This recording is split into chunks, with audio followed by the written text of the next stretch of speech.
Have you ever found it hard to understand the Bible? If so, you'd not be alone. In this series, we're going to show you a simple way of looking at the Bible that helps it to make sense.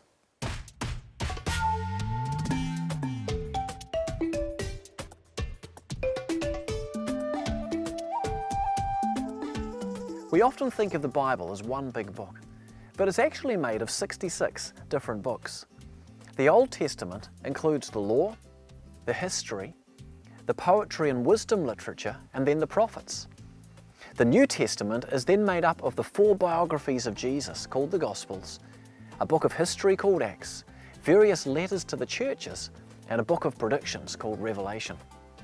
To help you understand all these books, I want to summarize the message of the Bible under 4 themes: creation, fall, redemption, restoration. To understand the creation, we need to look at the very first chapter of the Bible, Genesis chapter 1, where God creates the world.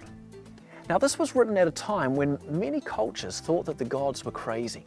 They had mood swings, they randomly threw bolts of lightning, they'd get angry and they'd destroy crops. So people feared the gods and did things to try to appease their anger. The Bible is written to show us that God is not like that. Instead, the creation took place in 7 orderly days. While the world is messed up now, it wasn't originally like that. It was perfectly good. And even the way that Genesis 1 is written was done to communicate this point. Now, on day 1, God creates light. On day 2, He separates the waters above and below, creating sky and sea. On day 3, God does 2 things, bringing up the land, and then He fills it with plant life. Days 4, 5, and 6 then match days 1, 2, and 3. Because on day 4, God creates the sun, moon, and stars that give light.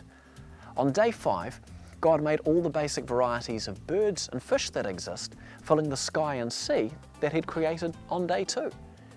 Then on day 6, God did 2 things. He created all the basic varieties of animals, and then as His last and most important creative act, He created humans, thus filling the land which He had made on day 3. So days 1, 2, and 3 match days 4, 5, and 6. And it's written like this to show us that God and His creation are good, perfect, and orderly. While the world is chaotic today, it was written to tell us that it wasn't this way originally. And the pinnacle of all this activity was the creation of humankind. God put people in charge of all His creation. And this is why it's morally okay for us to have animals as pets and why they don't have us as pets. In our intellect, in the way we love and relate, in our morality and all sorts of things, we were made like God is. And this is to an extent that's not the same with the animals. This is why killing a sheep to eat its meat is okay, while killing your brother to eat him is not. On the last day of creation, day 7, God rested. Now, does God need to rest?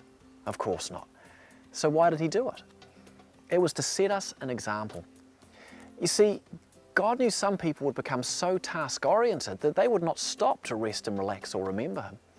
And others would become so cruel they wouldn't allow others to. So this is why He gave us the instruction. To review, there are 4 big themes in the Bible that summarize its message: creation, fall, redemption, restoration. The first part of the message of the Bible is creation. God created a world that was ordered and good, and He created us humans as the pinnacle of His creation. Now, clearly something has gone wrong, but this is what we'll look at next time.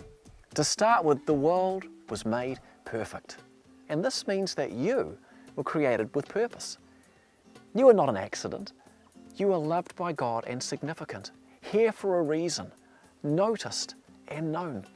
In addition, this explains a few things about the world, like the fact that we humans are different to the animals. We were created to be God's children on earth, to rule the earth in a way that is good and just. This is God's original plan for this planet. It was a good plan, and it's the first part of the message of the Bible.